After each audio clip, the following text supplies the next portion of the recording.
네, 우리 성도님들 한 주간 동안 평안하셨습니까? 오늘도 말씀의 혈에 우리 박기성 목사님, 우리 이준 전사님 함께 하십니다. 안녕하세요. 안녕하십니까? 네. 우리 이준 전사님, 우리 지난 주일이 종려 주일이었는데요. 목사님께서 빌라도와 이스라엘 백성들의 잘못된 선택에 대해서 설교해 주셨어요. 근데 빌라도의 잘못된 선택과 이스라엘 백성들의 그 잘못된 선택이 무엇이었는지 우리 전도사님 한번 말씀해 주세요. 네, 목사님께서 이제 지난번에 이제 이스라엘 백성들과 빌라도의 잘못된 선택에 대해서 이제 말씀해 주셨을 때 이제 이스라엘 백성들 같은 경우에는 이제 빌라도가 예수님과 바라바 중에 누구를 놓아주겠느냐라고 물어봤을 때 이제 이스라엘 백성들은 예수 대신 바라바를 놓아달라라고 이렇게 얘기했던 그 잘못된 선택을 했었고요. 이제 빌라도 같은 경우에는 이제 자기의 총독직을 이제 유지하기 위해서 이스라엘 백성들이 이제 예수님을 십자가에 못 박으라라고 얘기했을 때 그것을 이제 수용해서 예수님을 십자가에 못 박게 내어주는 이런 잘못된 선택을 이제 했습니다. 네네. 목사님 이렇게 잘못된 선택을 하게 된 배경이 궁금한데요. 지난 주일에 그 말씀을 간략하게 요약해서 말씀해 주세요. 네. 방금 전도사님, 이준 전도사님께서 말씀 서두에 잠깐 하셨는데, 이 빌라도와 이스라엘 백성들이 잘못된 선택을 하게 되는 데 있어서 그 배경에는 딱 한 가지 공통점이 있습니다.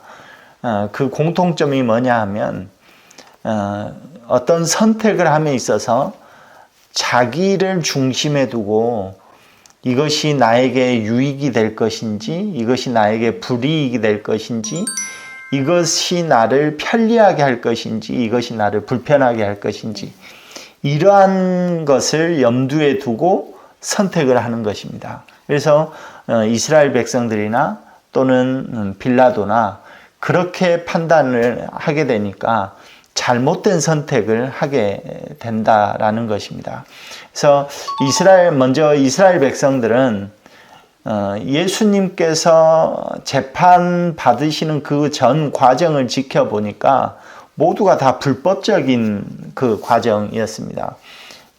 예를 든다면 사내들인 공회를 밤에 연다든지 또는 재판을 바로 판결을 내려가지고 그날 바로 판결된 대로 시행해버린다든지 사형 언도 받은 대로 시행해버린다든지 이런 것들을 보면 전적으로 재판 과정이 다 불법적으로 이루어지고 있다는 것을 이스라엘 백성들이 알게 되는 것이죠.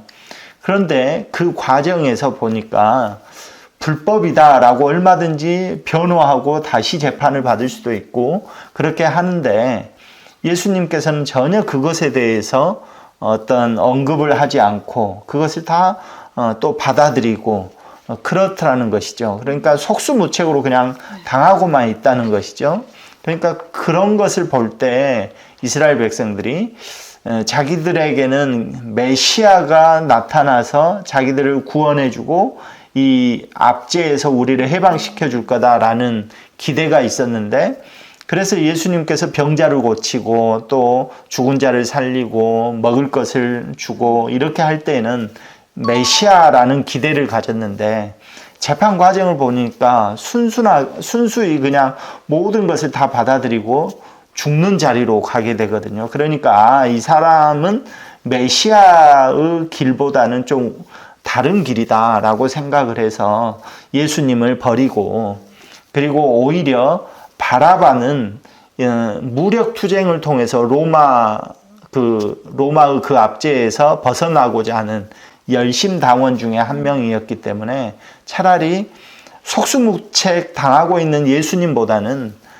무력으로 우리를 압제에서 벗어나게 해줄 수 있는 차라리 저 바라바를 달라고 해서 메시아에 대한 그 기대를 계속 이어가는 것이 좋겠다라고 생각을 하게 된 것이죠. 그래서 그러다 보니까 이제 잘못된 선택을 해서 예수님을 죽이고 바라바를 살리는 그런 일이 있었고요. 그리고 빌라도 같은 경우는 자기 이제 유대 총독이기 때문에 그 지도 계층에 있어서 가장 큰 어떤 꿈이라고 한다면 로마 본토에 가가지고 거기에서 정치 생명을 이어가는 것, 이것이 큰 꿈이었을 텐데, 그런데 지금 자기의 정치적인 후견인 세자누스가 로마에서 숙청을 당하거든요. 그러니까 빌라도는 자기의 그 총독직도 지금 장담할 수 없는 그런 시기에 저 이스라엘 백성들의 환심을 사지 않으면 이 자리도 유지하지 못할 것 같다라는 생각을 하고, 예수님이 죄가 없다라는 것을 분명히 알고 또 그것에 대해서 7번이나 변호를 했음에도 불구하고 이스라엘 백성들이 바라바를 요구할 때 그들의 말 그대로 들어주고 오히려 예수님을 십자가형에 처하게 내어주는 것이죠. 그러니까 이러한 것들이 다 이제 또 자기 중심에서 자기에게 편리한지 또 유익이 되는지 이러한 것들을 중심으로 선택을 하다 보니까 그렇게 잘못된 선택을 했다라고 말을 할 수가 있겠습니다. 네. 그러면 이제 목사님께서 말씀해주신 빌라도와 이제 이스라엘 백성들의 이제 잘못된 선택과는 이제 반대로 또 다른 올바른 선택을 했던 바울의 예에 대해서 또 말씀해 주셨거든요. 그러면 이 홍전도사님께서 이 부분에 대해서 간단하게 설명해 주실 수 있으신가요? 네. 사도 바울은 로마 법정에서 사형 판결을 받게 됩니다. 그런데 바울은 그 판결에 대해서 그렇게 연연하지 않는 모습을 보여요. 그 이유를 디모데후서 4장 8절에서 이렇게 기록하고 있는데, 그 디모데후서 4장 8절의 말씀에 이제후로는 나를 위하여 의의 면류관이 예비되어 있으므로 라는 말씀을 하고 있거든요. 그 빌라도와 이스라엘 백성들의 어떤 그 판단할 때 그 기준 속에는 자기 자신이 중심이 되어 가지고 늘 판단을 했었는데, 사도 바울은 의의 면류관을 예비해 놓으신 주님이, 하나님이 그의 중심에 있었기 때문에 그 자기가 받은 판결 그 사실에 대해서 그렇게 연연해하지 않는 모습을 볼 수 있습니다. 그리고 목사님, 그 다음 주 주일에 예배 회복의 날을 선포하셨는데요. 그 취지와 배경에 대해서 우리 성도님들에게 말씀해 주시고 싶은 내용이 있으시면 말씀해 주세요. 네. 우리는 이제 지난 3년간 약 3년에 걸쳐서 코로나로 인해서 어려운 시기를 보냈습니다. 성도들의 가정도 또 직장도 또 생업도 또 마찬가지로 교회도 어려운 시기를 보냈는데요. 그러다 보니까 이 코로나의 그 공포가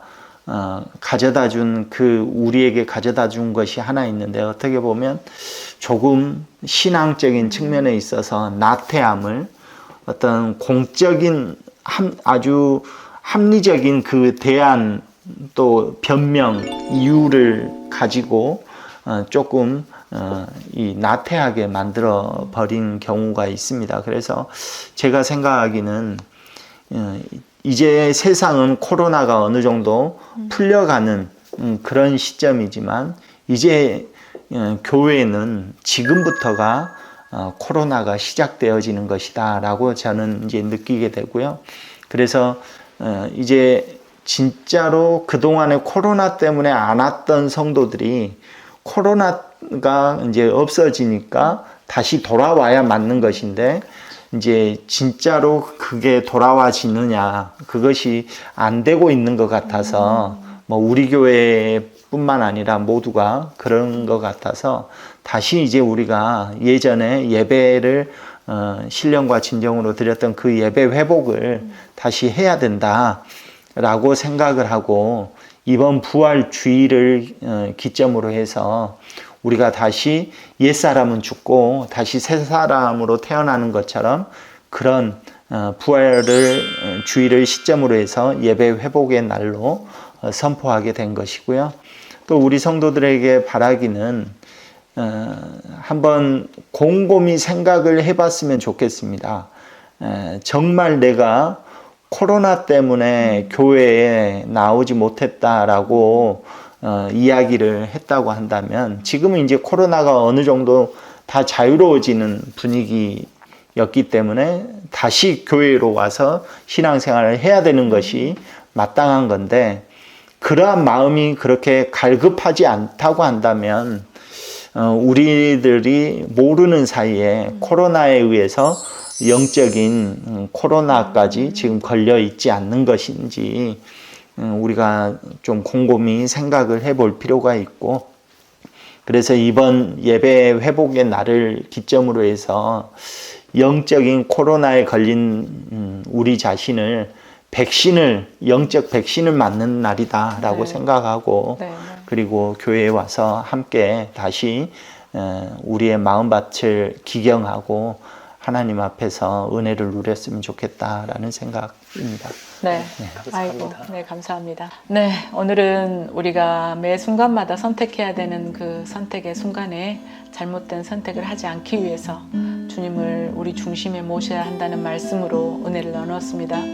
그리고 우리가 영적인 코로나에 걸리지 않기 위해서 우리 목사님이 우리에게 부탁하셨던 것처럼 우리가 모두 함께 주일 예배가 회복되는 날 모여서 영적 백신을 접종합시다. 네, 말씀의 희열은 여기서 마치고요. 다음 주 목요일 오후 5시에 더 풍성한 은혜를 가지고 찾아뵙도록 하겠습니다. 감사합니다. 감사합니다. 수고하셨습니다.